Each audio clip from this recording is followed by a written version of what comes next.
Buenas noches, nos encontramos aquí con el profesor Sebastián Martín, el Seba. Después de esta conferencia que nos ha dejado a todos con ganas de más, le vamos a hacer unas pequeñas preguntas sobre el tema que hemos tratado en la conferencia y que quizá que se haya quedado un poco en blanco por responder. Para empezar, Seba, ¿crees que la Constitución, tal y como nos dice el amigo Julián Guita, está en un papel mojado o es papel mojado, o crees que hay matices y que hay cosas que se están aplicando? Bien, yo creo que formalmente, desde luego, hay algunos artículos que están vigentes, que materialmente para un sector de la población y para el gobierno actual hay algunos principios que son inconmovibles, como el de la indisolubilidad de la nación española como patria única e indivisible de todos los españoles, pero la parte normativa, ¿no?, que atiende a derechos y que atiende a democracia, efectivamente está cada vez más en suspenso. De hecho, creo que lo que falla es el propio modelo de sociedad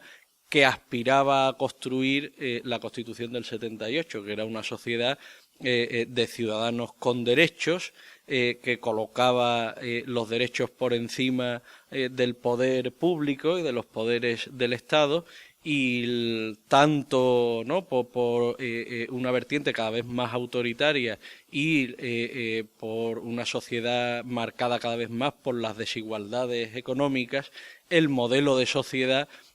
va pareciéndose cada vez menos al que la Constitución establecía, y eso hace que efectivamente la Constitución, en la parte más positiva que tiene, esté en suspenso, sí. Tratando ya temas farragosos, que ha hablado de la unidad de la nación y de que ese artículo se lleva a rajatabla por los poderes públicos, ¿crees que los catalanes tienen un poco de razón, al igual que los vascos? Bueno, yo creo, primero, hablar de los catalanes en su conjunto es complicado. Yo entiendo que me pregunta si el sector de los mismos que apoya el soberanismo tiene razón en los postulados que plantea. Y a mí me parece que tiene razones tanto materiales como formales. Por una parte, en el Estado español, en la medida que es democrático, sin exclusión siquiera de posiciones anticonstitucionales y antidemocráticas, y ahí vemos, ¿no?, que se presenta Falange y se presentan grupúsculos de extrema derecha, pues naturalmente desde el punto de vista material es plenamente legítimo que haya un sector de la sociedad representado a través de unos determinados partidos que aspiren a la independencia y a la secesión. Pero es que creo también que desde el punto de vista formal la vía que plantean es, a mi juicio, la adecuada para desbloquear un contencioso que dura entre nosotros quizá demasiados años, y es básicamente realizar una consulta que permita ver negro sobre blanco la cantidad y la proporción de apoyos que tiene la independencia, para, en caso de que sea un apoyo incontestable, entonces ponerse manos a la obra para reformar la Constitución allí donde cumpla y permitir ese proceso de independización. Ahora bien, mi opción personal, si yo fuese catalán, y mi opción personal, si yo hablase con un catalán, es que creo que profundizando en mecanismos de autonomía, de autogobierno y sobre todo de reconocimiento del carácter nacional de Cataluña, Cataluña estaría mejor dentro de un Estado así configurado que fuera siendo independiente. Entonces vemos la posibilidad idílica, evidentemente, de una España federal, así como yo soy proeuropeísta, y una Europa federal, un Estado europeo como los Estados Unidos. Bueno, yo creo que lo primero es más factible que lo segundo, y lo primero, a mi juicio, no tiene que ser ya un Estado federal, sino un Estado plurinacional. El problema que hay y que existe en España, es un problema grave, es que hay un sentimiento identitario nacional que se aplica incluso a personas que no lo sienten en absoluto, que es justamente el del nacionalismo español, ¿no? Y basta ir a Twitter en su ala más derechista para ver que hay muchos que afirman, ¿no?, como algo impositivo e incondicional y en última instancia impuesto por las armas, el carácter nacional español de los catalanes, ¿no? Algo que yo entiendo que tiene que partir espontáneamente de uno, y creo que además el propio desarrollo histórico, ¿no?, de la monarquía española en la Edad Moderna permite efectivamente considerar a Cataluña, considerar al País Vasco, considerar a Galicia como naciones singulares, ¿no? Y no pasa nada porque se reconozca ese carácter plurinacional, que en España concurren diversas identidades nacionales y que esas identidades nacionales pues tienen que verse respondidas con un determinado marco institucional de autogobierno, de protección de sus derechos culturales, respetando los derechos culturales de las otras comunidades nacionales que viven en España. Entonces, mi parecer es que el camino debe ser la plurinacionalidad más allá del federalismo. Y en cuanto a Europa, claro, yo también secundo el discurso de la Europa de los pueblos, de la Europa federal, de la Europa social y democrática, pero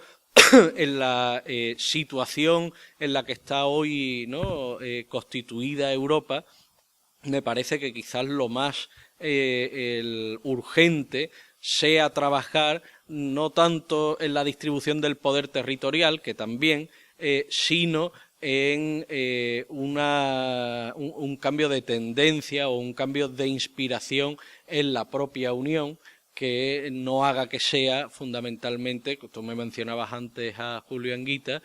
una Europa de los mercaderes, y que sea más bien una Europa de ciudadanos. Y para eso hace falta, claro, primero contar con los apoyos necesarios en algunos países que componen la Unión, Francia, Portugal, Italia, España, Grecia, ¿no?, que permitan hacer de contrapeso y desde la regulación de los lobbies, la relativa separación entre la esfera económica y la política, la autonomía del poder público frente a las finanzas y al capital y su capacidad efectiva para regularlos y conducir esas fuerzas hacia resultados que se compaginen mejor con la cohesión social, con la igualdad, con el modelo que en definitiva era el originario europeo de la segunda posguerra, ¿no? Es ahí donde creo yo que hay que incidir en un primer momento, y llegada a esa mayor cohesión, pues creo que lo otro vendría de la mano, ¿no?, de distribuir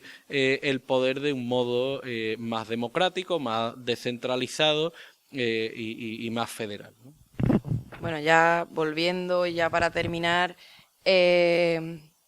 volviendo a la Constitución, al librito este que todos tenemos en las estanterías, que siempre, hasta el menos jurista lo tiene, el menos entendido,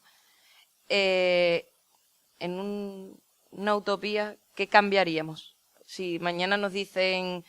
dicen, Seba, cambia la Constitución, escríbela de nuevo, ¿qué cambiaríamos? Bien, pues yo, lo he comentado en la conferencia, ¿no? Todos tienen un ejemplar de la Constitución en su biblioteca, pero muy pocos creo yo que tengan constancia de sus contenidos, porque algunos contenidos del título 7º de Economía y Hacienda, algunos contenidos de su propio título preliminar o de el título de los derechos, pues son contenidos que a mi juicio siguen siendo válidos y que tienen un gran valor, ¿no?, todavía a día de hoy. Ahora bien, creo que hay apartados de la Constitución que efectivamente necesitan una revisión urgente, y que son tan fundamentales que esa revisión urgente entiendo que no puede hacerse con un pacto entre élites políticas, sino que tiene que hacerse contando directamente con la participación ciudadana a través de consultas y de mecanismos democráticos directos. Y si me preguntas qué constitución querría yo y en qué la cambiaría, bueno, pues, hombre, en primer lugar yo preferiría una jefatura del Estado electiva de carácter republicano a una hereditaria, aunque entiendo que este aspecto no es el crucial para mí, porque el crucial está en el modelo de democracia y en el modelo social, ¿no? Y el modelo de democracia se deja resentir precisamente porque no hay en la Constitución, no vienen recogidos, ¿no?, elementos de participación directa vinculante, referéndum revocatorio, iniciativas populares que después, ¿no?, los parlamentarios se la despachen en un debate y ni siquiera atiendan a ella. O sea, tiene que haber mecanismos que garanticen una menor autonomía de los representantes y una mayor intervención de los representados, desde luego sin eliminar del todo la democracia representativa. Y en relación al modelo social,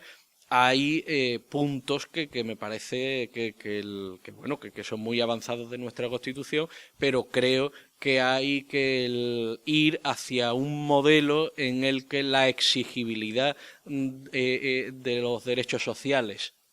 tanto sanidad y educación como vivienda, sea una exigibilidad mayor, que estén más garantizados, que por ejemplo no pueda nadie quedarse sin una prestación sanitaria porque pueda efectivamente recurrir a los tribunales que condenarían a la administración a prestar ese servicio, ¿no? Creo que ayuda de poco el incluir expresamente en un bloque aparte de principios rectores, como si fuera un cajón desastre, que claro, los constitucionalistas dicen esto tiene menor vinculación, menor normatividad porque no son exigibles directamente, aunque orientarán la labor del legislativo, de las administraciones públicas y la interpretación judicial, ¿no? Pero esa menor normatividad es que se ha llegado a convertir en que no tienen normatividad en absoluto. Y que, oye, que tú no puedas ir a un juzgado a reclamarlo y que tengas que estar a expensas de que el legislador desarrolle los preceptos constitucionales, no puede significar que el legislador pueda vulnerar sistemáticamente esos preceptos constitucionales. En la política de vivienda que se ha llevado a cabo en España en los últimos años para reparar el boom inmobiliario, me parece que es un caso flagrante de cómo el propósito, el objetivo de blindar lo más posible el sistema financiero ha predominado con absoluta exclusión de políticas que resolviesen los problemas habitacionales que han generado los desahucios, los impagos de hipoteca, etcétera, ¿no? Entonces habría que ir a mecanismos constitucionales que atasen al legislador en ese sentido, ¿no? Bueno, Seba, pues no vamos a alargar esto mucho más. Muchísimas gracias, tanto por la conferencia como por la pequeña entrevista, y nos vemos pronto. Muy bien, nos vemos por la facultad, claro que sí.